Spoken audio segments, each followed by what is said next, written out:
नवी मुंबई शहाबाज गाव इंदिरा निवास या धोकादायक इमारतीमध्ये ही दुर्घटना घडलेली आहे। जवळपास सकाळी 4च्या सुमारास रिक्षावाला जात असताना थोडं बिल्डिंग हल्ल्यासारखं त्याला निदर्शनात आलं।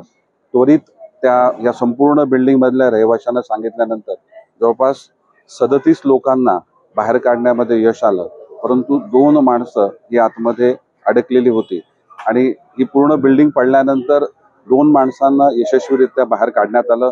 त्यांना हॉस्पिटलमध्ये ॲडमिट केलं गेलंय।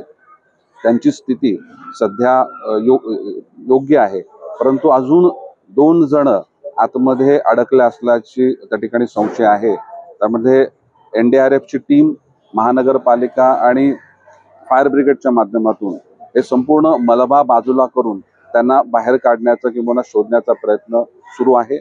ही दुर्घटना अत्यंत गंभीर आहे, दुर्दैवी आहे। अशा प्रकारच्या घटना होऊ नये याकरता सर्वच स्ट्रक्चर ऑडिट होणं हे गरजेचं आहे आणि स्ट्रक्चर ऑडिट झाल्यानंतर ज्यावेळेस धोकादायक स्ट्रक्चर आहे ते स्ट्रक्चर त्वरित खाली केलं पाहिजे।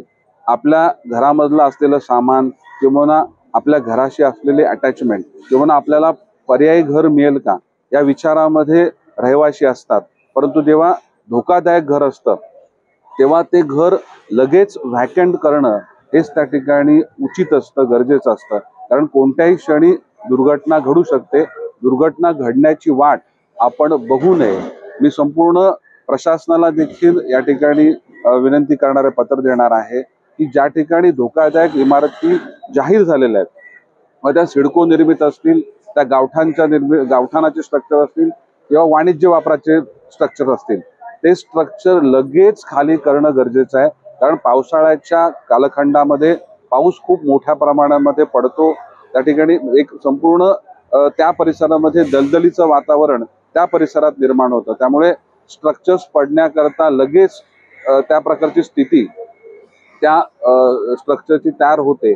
त्यामुळे ज्या ठिकाणी धोकादायक म्हणून ज्या इमारती जाहीर केलेल्या आहेत त्या इमारती शासनानं, महानगरपालिका असेल किंवा जे कोणते डिपार्टमेंट असेल त्यांनी त्वरित खाली करणं हे गरजेचं आहे। आणि नागरिकांना देखील मी आवाहन करतो की आपलं घर धोकादायक असेल, मग ते एखादं स्वतःचं राहणारं घर असेल, गावठाणामधलं घर असेल किंवा सिडको निर्मित घर असेल, हे लगेच व्हॅकंट करणं त्या ठिकाणी गरजेचं आहे।